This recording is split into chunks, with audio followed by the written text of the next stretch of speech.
Gradually, the colors of my life began to fade. I clearly remember how it all started, as if it were yesterday. It was a typical Monday morning, but something inside me had changed.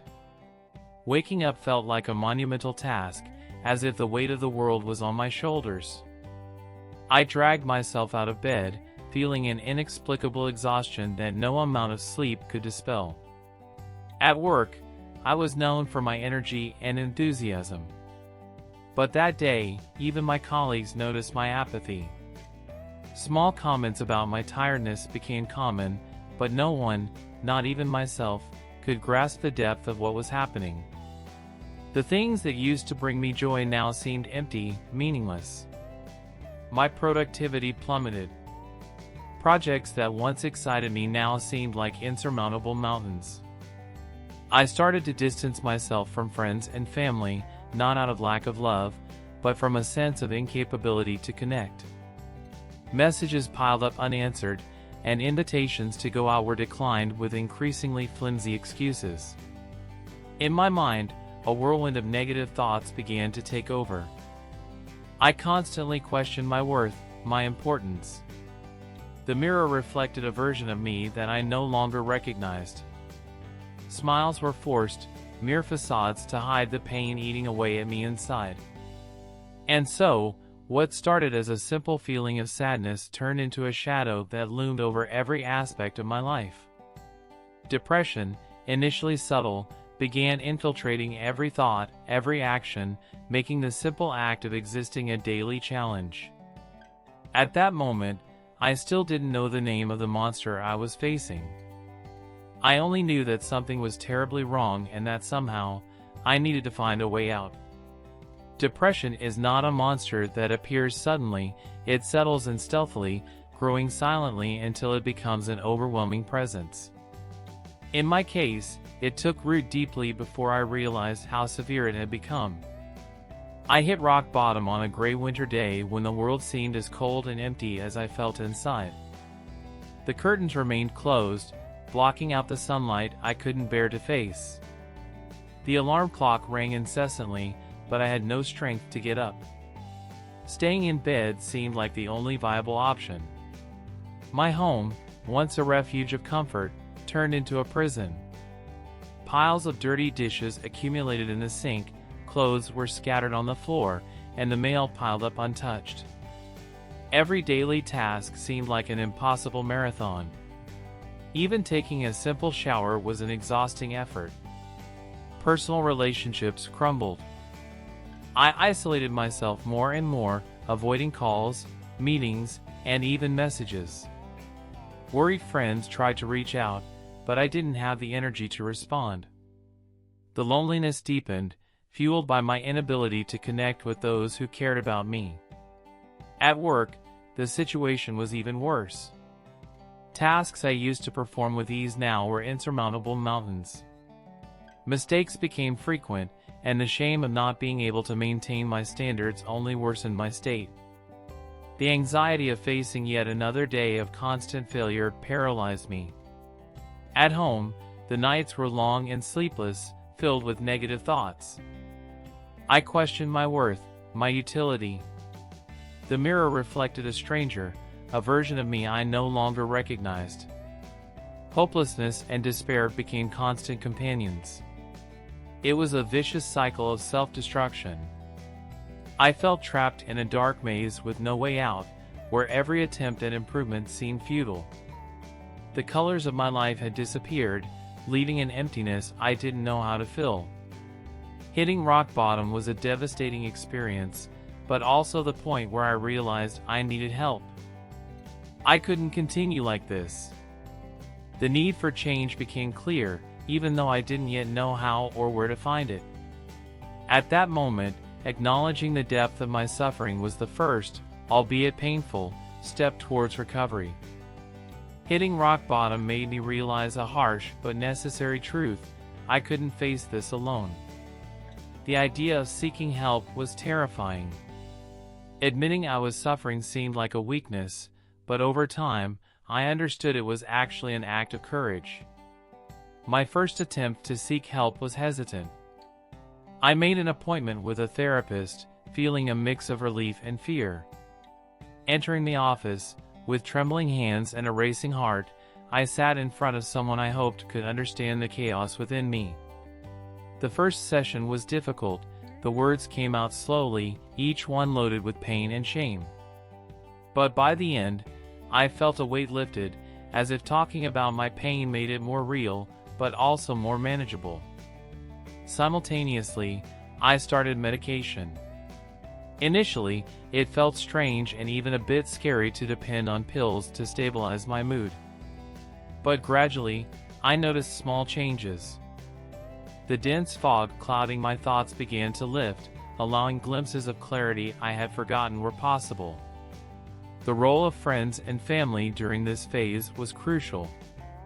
Slowly, I began to open up to those who cared the most about me. Unanswered messages were replaced by sincere conversations where I could share my fears and insecurities. Some friends distanced themselves, unable to cope with my vulnerability, but others came closer, offering a friendly shoulder and a listening ear. I particularly remember one night when a longtime friend took me for a nighttime walk. The fresh air, the quiet calm of the sleeping city, and the simplicity of walking beside someone who cared were therapeutic. We talked about everything and nothing, but mainly about my desire to find a way out. Seeking help also led me to explore other forms of support. Support groups for people with depression became a new network of understanding. Hearing stories similar to mine made me feel less isolated. There was an entire community that understood what I was going through, and that brought immense comfort. Every step in seeking help was a challenge. There were relapses and moments of doubt, but each small victory, a therapy session, a day without anxiety, a moment of peace, was a brick in the building of my recovery. I was far from being completely well, but finally, I was no longer alone in this fight. Recovery is not a straight line, it's a journey filled with ups and downs, advances, and setbacks. When I finally started on this path, I realized that each small step forward was a victory. The first signs of progress were subtle. One morning, I found myself smiling at a song I liked. It wasn't a forced smile, but a genuine reflection of joy. It was the first time in a long time that I felt something beyond emptiness. This small spark of happiness gave me hope. Therapy continued to be a fundamental pillar in my recovery. My therapist taught me to identify and challenge the negative thoughts that dragged me down. It wasn't easy, but constant practice began to show results. I learned to be kinder to myself, to recognize my achievements, no matter how small, and to understand that it was normal to have bad days. Medication, initially a measure I feared, proved to be a vital ally. It wasn't a magic cure, but it provided a stable foundation upon which I could build. Over time, the extreme mood swings decreased, and I could think more clearly. Adopting healthy habits was another crucial step. I started walking daily, even if it was just for a few minutes. Physical exercise, besides being beneficial for the body, became a moment of meditation and connection with myself. Nature, with its calm and beauty, helped to soothe my turbulent mind. Another transformative habit was practicing gratitude. Every night, before going to sleep, I wrote down 3 things I was grateful for that day. Initially, it was difficult to find something positive, but gradually, I learned to value small things: a delicious meal, a pleasant conversation, a beautiful sunset. This simple exercise changed my perspective, making me realize that there was beauty and goodness around me, even on the darkest days. The continuous support of friends and family was invaluable. They stood by my side, celebrating my victories and comforting me during relapses. There were moments of weakness when I wanted to give up, but their words and acts of encouragement kept me going. As I progressed, I began to rediscover hobbies and passions I had abandoned. I returned to painting, something that always brought me joy. The vibrant colors on the canvases were a reflection of the inner rebirth I was experiencing. Each brushstroke was a step towards recovery, a way to express and release my emotions. The path to recovery was arduous and full of challenges, but each small progress reminded me that I was capable of overcoming them. I learned to value moments of peace and joy, to be patient with myself, and to believe that life, with all its difficulties, could still be beautiful and meaningful. The journey was long and painful, but each step brought me back to life. Today, when I look back, I see a road marked by challenges but also by achievements that shaped who I am now.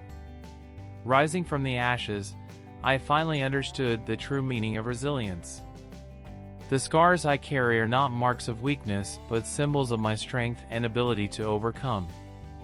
Depression hasn't completely disappeared, it still whispers from time to time, but now I know how to face it. My current life is a celebration of overcoming. I have rediscovered joy in simple things, like the aroma of fresh coffee in the morning or the gentle breeze on a sunny day.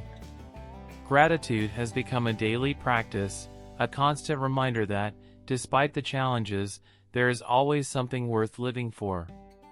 Professionally, I have regained purpose and passion. My work, which once seemed like an insurmountable mountain, is now familiar terrain where I can apply my skills and creativity.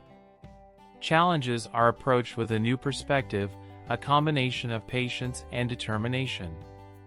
Personal relationships, once fragile, have blossomed. The openness and vulnerability I learned to embrace have strengthened my bonds with friends and family. They saw me at my worst and supported me unconditionally, and now we share in the joys of my recovery together. A particularly significant moment was when I decided to share my story with others. Participating in talks and support groups, where I could tell my journey and listen to other stories of overcoming, was transformative. I discovered that my experience could inspire and help others seek the help they needed. Additionally, I adopted new habits that promote well-being. Regular meditation helps keep my mind calm and focused. Painting, which I rediscovered during my recovery, has become a powerful form of expression and relaxation. Each completed canvas is a victory, a manifestation of my inner growth. Looking to the future, I see a path full of possibilities. I know there will still be challenges, but I am armed with the tools and inner strength necessary to face them. My story of overcoming is not just about beating depression, but about finding a new meaning in life, a life I now live with full intensity and gratitude. If there is one message I wish to leave for everyone who hears my story, it is this: never underestimate the power of hope and courage. No matter how deep the pit, there is always a way to climb out. And when you reach the light again, you will realize that the journey, no matter how difficult it was worth it.